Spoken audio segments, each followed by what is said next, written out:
Puji Tuhan, hari ini kita masih boleh bertemu, beribadah secara bersekutu. Kita bersyukur di semua karena kasih anugerah Tuhan kepada kita. Sebelum kita mendengar firman Tuhan, saya undang kita semua untuk berdoa. Kami bersyukur kepada Engkau ya Allah, Tuhan yang hidup. Terima kasih Bapa atas kasih-Mu yang luar biasa, kesetiaan-Mu yang setiap saat ada beserta dengan kami. Terima kasih Tuhan, kami boleh menjadi anak-anak-Mu Tuhan, karena Engkau yang sudah memilih kami. Tuhan, kami sudah siapkan hati kami dan telinga kami untuk mendengar Engkau suara-Mu ya Bapa. Mari Tuhan berbicara ya Allah, kami siap mendengarkan Engkau di dalam nama Tuhan Yesus kami berdoa dan mengucap syukur. Amin. Di Tuhan, saudaraku, kita masih dalam tema kita bulan ini, tetap setia dan berbuah. Nah, tadi kita sudah baca di Yohanes 9 ayat 1 sampai 25 yang sudah dibacakan. Di situ ada di ayat yang ke-7 dikatakan Siloam, kolam Siloam. Siloam katanya arti yang diutus, ya. Yang diutus. Di sini saya pelajari bahwa sebenarnya dia memiliki maksud ganda. Gitu. Kolam Siloam itu kolam yang diutus. Tapi satu arti lagi adalah kalau saya pelajari bahwa sebenarnya Yesus berbicara tentang dirinya sendiri. Bahwa Yesuslah yang diutus Bapa untuk ke dunia ini. Gitu. Jadi ada dua makna artinya. Satu memang dalam kata harfiah, yang kedua ya seperti kita tahu apa istilahnya tadi? Coba jadi lupa. Artinya tidak tersirat ya, arti tersirat maksudnya. Nah, kita melihat di sini kita masih dalam tema kita. Hari ini kita melihat topik kita adalah ciri-ciri orang yang setia itu yang bagaimana gitu. Kalau kita lihat di sini ayat 7 ini, ya maka pergilah orang itu, ia membasuh dirinya lalu kembali dengan matanya sudah melek. Nah, salah satu ciri-ciri orang yang setia itu kalau saya pelajari adalah patuh dan taat. Orang buta ini pastinya sudah pernah mendengar mujizat-mujizat yang dilakukan Yesus. Maka ketika dia disuruh Yesus untuk pergi ke kolam itu, dia langsung pergi tanpa membantah, tanpa komen, tanpa protes apapun. Dia begitu percaya apa yang dikatakan Yesus, padahal dia tidak melihat. Ya. Satu lagi kita bilang dia tidak melihat, dan dia percaya ketika dia pergi ke kolam itu dia pasti bisa melihat. Padahal dia tidak tahu kan, apakah benar orang yang mengolesi matanya dengan ludah itu, dengan tanah yang dicampur ludah itu adalah orang yang menyembuhkan selama ini yang sudah dia dengar. Karena kita tahu di sini bahwa ini bukan mujizat yang pertama yang dilakukan Yesus, dan Yesus itu sudah sangat populer gitu ya, sudah menjadi idola orang banyak saat itu. Tapi ketika dia disuruh, diperintahkan, dia patuh dan dia mengerjakan.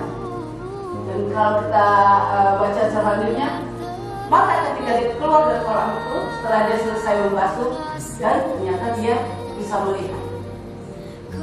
Bisa melihat, tapi di dalam ini, ketika dia bisa melihat itu, orang mulai banyak dalam dunia ini kan pasti ada dua hal, yang pro dan kontra. Yang pro yang pasti senang, wah dia sembuh, puji Tuhan, dia pasti mau gitu kan. Tapi yang tidak pasti akan mulai mencari celah gitu untuk bagaimana menghakimi secara sepihak. Karena tidak, kita manusia ini sejak zaman dulu itu hidupnya SMS ya. Senang melihat orang susah, susah melihat orang senang gitu ya. Di sini kita tidak bisa lihat dari Alkitab, kalau kita baca itu selalu seperti itu gitu. Dan berarti yang diutus katanya. Ada pula siapakah Siloam artinya yang diutus itu. Yang diutus, kalau yang diutus, seseorang yang diutus berarti orang itu sebelumnya harus dapat dipercaya. Gak mungkin kita mengutus seseorang kalau kita gak mempercayai orang itu. Karena pasti yang dibawa orang yang kita utus itu pasti salah kalau orang itu ada pada dipercaya gitu. Jadi seseorang yang diutus itu harus dapat dipercaya terlebih dahulu. Dan orang yang dapat dipercaya itu biasanya adalah orang yang setia. Jangan mau mempercayai orang yang tidak setia. Itu udah pasti. Orang yang percaya itu pasti orang yang setia. Dan orang yang dapat setia itu jika dia dalam dirinya memiliki kasih. Ini satu hal yang bertahun-tahun gitu. Dan kasih saya pelajari di dalam bahasa Ibrani itu berasal dari kata keset, K-H-E-S-E-N-D. Keset artinya itu adalah kasih. Dan di dalam Alkitab kita diterjemahkan misalnya dengan kasih setia. Karena orang tidak bisa mengasihi kalau dia tidak setia. Hidup kita udah pasti ya, yang masih dalam masa muda-mudi, yang sudah dewasa pasti kan memiliki hubungan, kita akan setia kalau kita memang mengasihi. Itu kalau hubungan hubungan muda-mudi, hubungan suami istri juga seperti itu, hubungan dalam keluarga juga, pertemanan juga seperti itu. Semua kita bisa saling setia kepada seseorang itu kalau kita memiliki kasih kepada orang itu. Dan inilah dia arti yang diutus tadi itu. Jadi kelihatannya aja yang diutus, tapi sebenarnya banyak arti yang tersirat di dalamnya itu. Dan ciri di dalam KBBI itu dia tadi patuh dan setia yang pertamanya. Setia, kita diwajibkan untuk setia. Setia di dalam kehidupan kita ini, di dalam berkeluarga, di dalam pertemanan, di dalam pekerjaan. Dan kalau kita setia, di dalam 2 Timotius 3 dikatakan, bisa kita lihat dalam 2 Timotius 2 ayat 3.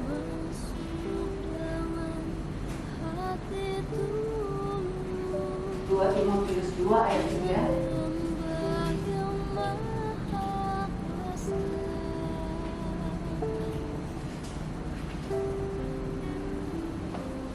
Sebelumnya tadi. Oke, seorang olahragawan harus mematuhi, mungkin di atas sebelumnya. Nah, seorang olahragawan hanya dapat memperoleh mahkota sebagai juara apabila ia bertanding menurut peraturan-peraturan olahraga. Berarti di sini ada kata patuh, ada kata taat. Bisa saja seseorang itu ketika pertandingan diadakan dia menang, tetapi sering kita dengar setelah selesai pertandingan itu ternyata dia bermain curang, maka gelarnya tadi ditarik lagi, dicabut kembali ya, didiskualifikasi ya. Di dalam firman Tuhan Rasul Paulus sudah mengatakan kita harus bertanding menurut peraturan-peraturan olahraga. Kita bukan hanya di situ, dalam kehidupan kita juga seperti itu. Kita harus hidup menjalani kehidupan kita itu dengan peraturan-peraturan yang sudah ada, yang sejalan dengan apa yang dikatakan Yesus. Jika kita menyatakan diri kita adalah pengikut Kristus, patuh dan setia kepada ajaran-ajaran yang sudah diberikannya, supaya kita bisa keluar menjadi pemenang. Dan yang kedua, tetap konsisten. Minggu lalu Miss Priscilla sudah bilang bahwa kita harus menjadi orang yang konsisten. Contohnya seperti saya ingat Miss Priscilla bilang petani ya kan, dia bersetia tetap menanam walaupun hasilnya jelek, dia tetap setia gitu. Jadi ada kesetiaan dan ada kekonsistenan, tetap hati-hati, tidak berubah-ubah, tidak labil. Jangan mencela-mencela orang bilang. Karena orang yang labil, orang yang mencela-mencela itu ditinggalkan orang.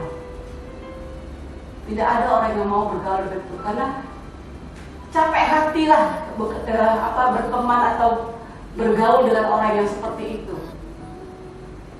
Contoh mudah, mungkin kita berjanji jam 3, kita tunggu sampai jam 4 orangnya nggak datang. Tiba-tiba baru bilang, oh aku nggak bisa, maaf ya. Dengan entengnya dia mengatakan seperti itu gitu. Jadi kita harus hidup belajar dengan konsisten. Ya. Di dalam Ulangan 5 ayat 32 dikatakan, Ulangan 5 ayat 32, maka lakukanlah semuanya itu dengan setia seperti yang diperintahkan kepadamu oleh Tuhan Allahmu. Janganlah menyimpang ke kanan dan ke kiri. Ini perintah Tuhan juga ya. Kita sebagai anak-anak Tuhan tidak boleh sebentar ke kanan, sebentar ke kiri. Hidup kita sebentar, misalnya kalau ada peluang untuk menguntungkan diri sendiri, kita ambil walaupun itu jalan yang tidak benar. Setelah itu kita datang kepada Tuhan, kita mohon ampun. Balik lagi, itu bukan jalan yang diinginkan Tuhan. Itu bukan ciri orang yang setia. Tuhan menginginkan orang itu berjalan lurus. Tuhan katakan dialah jalannya. Akulah jalan dan kebenaran dan hidup. Jadi patokan kita itu Tuhan Yesus. Kita tahu Tuhan tidak pernah berjalannya lari ke sana sini ya. Kita harus berjalan lurus. Yang ketiga, teguh hati. Kita lihat di ayat yang ke-34 dari bacaan kita. Sorry ya, kita di sini kalau kita baca kita sampai ayat 25, saya mengajak kita membaca sampai ayat yang ke-34. Di ayat yang ke-34 itu dia mengatakan, engkau ini lahir sama sekali. Sorry. Lalu Oke, sorry. Kita yang sebelumnya dulu. Di ayat, sorry ya, masih ayat 11 dan 15. Yang di dalam kekonsistenan kita belum lihat si orang buta tadi. Dalam ayat yang 11 dan 15 itu kalau kita lihat jawaban si orang buta tadi ketika ditanya oleh ahli Farisi dan orang-orang sekitarnya, dia menjawab, dia mengambil tanah dan meludahi, mengoleskannya ke mataku.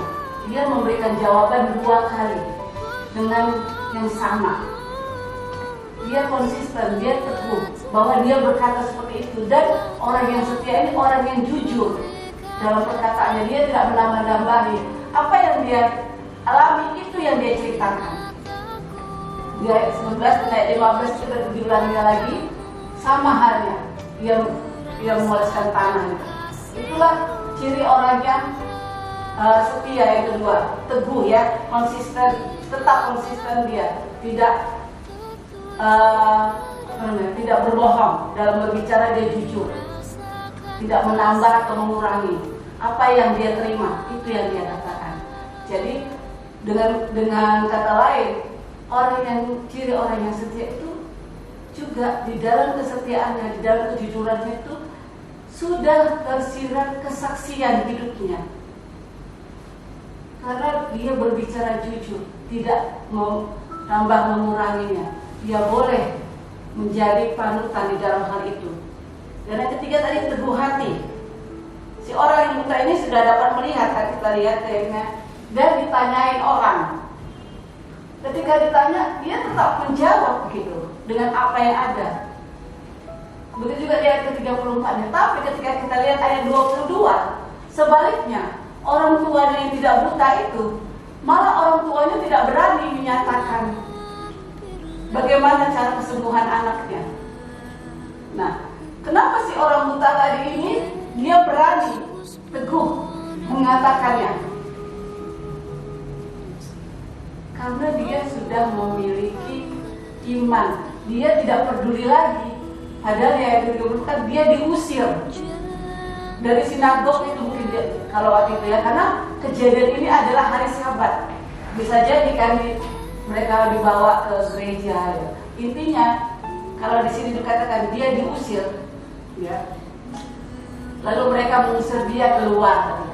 Bisa jadi orang ini dikeluarkan dari komunitasnya, dari kelompoknya, dari gerejanya kalau sekarang ini. Tapi dia tidak mengingkari imannya. Dia tidak mau mengalahkan hidupnya, imannya itu untuk orang lain. Walaupun orang tuanya sendiri tidak mendukung dia, karena orang tuanya takut ya. Di ayat 22 itu bilang, karena ada dia kan sudah dewasa. Di ayat 23 bilang alasannya kenapa orang tua tidak mau mengatakan, karena takut takut dikucilkan. Orang tuanya lebih memilih kenyamanan hidup di dunia ini. Jadi di sini kita bisa melihat lagi bahwa orang yang melihat secara jasmani tetapi memiliki kebutaan secara rohani, secara batin orang bilang. Sebaliknya, si orang buta tadi ini, dia sudah lepas dari kebutaannya secara rohani. Dia bisa menyatakan imannya, bahkan dari ayat 35 sampai 38 bertumbuh imannya terus. Dia berani menyatakan, bersaksi bahwa yang menyembuhkan dia itu nabi. Dia mengatakan dia seorang nabi, sementara orang lain tidak berani. Makanya ketika dia diusir pun, Yesus jadi memanggil dia gitu. Yesus menaruh kasihan, Yesus menaruh belas kasih dalam dia. Kau mau selamat? Mau Tuhan, siapa dia? Sampai dia, kalau kita baca sampai ayat 41 itu nanti, dia mengakui menerima Yesus sebagai Tuhan dan Juru Selamatnya. Dia menjadi orang setia dalam kehidupannya setelah dia mengalami apa yang dia inginkan dalam hidupnya. Setiap orang ingin tidak buta. Tetapi banyak orang yang melihat secara jasmani itu malah lebih buta daripada orang buta sendiri. Di sini kita mau belajar, apakah kita mau melihat tapi kita buta, atau kita melihat dan melihat? Kita memilih untuk setia dalam kehidupan kita ini, dan upahnya ketika kita tetap setia kepada Tuhan. Di dalam Wahyu 2 ayat 10b khususnya itu, kita mendapatkan upah untuk orang-orang yang setia. Hendaklah engkau setia sampai mati, dan aku akan mengaruniakan kepadamu mahkota kehidupan. Jadi Tuhan berjanji kepada orang-orang yang setia itu memiliki upahnya, memiliki rewardnya. Tidak ada yang sia-sia mengikut Tuhan. Memang mengikut Tuhan itu kita bisa bilang untuk tetap setia dan bisa berbuah itu enggak mudah. Kita harus tanam dulu ke dalam, berakar yang kuat, bertumbuh, baru kita bisa berbuah. Untuk itu banyak fase, banyak periode, tahap yang harus kita lewati. Di dalam kehidupan itu mungkin ada penderitaan, mungkin ada cemoohan. Tetapi ketika kita tetap setia bersama dengan Tuhan, ketika kita ketika kita mengalami tekanan itu, ada jalan keluarnya. Tuhan selalu memberikan jalan keluar buat kita ketika kita sedang dalam pencobaan, ketika kita sedang dalam masalah. Asal kita fokus kepada Tuhan, jangan kita fokus kepada masalah kita, kepada lingkungan kita, kepada dunia ini. Kita akan lari daripada kesetiaan kalau kita melihat kepada dunia ini, melihat kepada masalah kita. Jadi mari saudaraku, kita tetap fokus kepada Tuhan, supaya kita tetap setia, supaya kita bisa berbuah di dalam Tuhan Yesus. Karena orang yang setia, Tuhan sudah janjikan mahkota kehidupan itu menjadi milik kita. Dan kalau Tuhan sudah berjanji, Dia pasti menepati. Demikian saudaraku, terima kasih. Mari kita berdoa. Terima kasih Tuhan untuk firman pagi ini dan siang ini ya Bapa. Ya Tuhan, kami boleh tetap setia, kami memiliki ketekunan hati di dalam iman kami kepada Engkau. Kami tetap konsisten dalam kehidupan kami Bapa, dan kami selalu patuh serta taat melakukan perintah firman-Mu Bapa. Meskipun terkadang di dalam melakukannya banyak hal yang mungkin kami alami Tuhan dan tidak mengenakkan Tuhan, atau kurang nyamanan dalam kehidupan kami Tuhan. Bahkan mungkin cemoohan dari orang-orang terdekat kami ya Bapa. Ya Tuhan, biarlah kami tetap berpegang teguh kepada kasih-Mu ya Bapa, dan kami tetap fokus hanya kepada Engkau Yesus. Karena satu saat Tuhan, ketika dan kami setia sampai akhirnya. Kami akan mendapatkan mahkota kehidupan yang sudah Kau janjikan itu ya Bapa. Terima kasih Tuhan. Dalam nama Yesus kami berdoa dan mengucap syukur. Amin.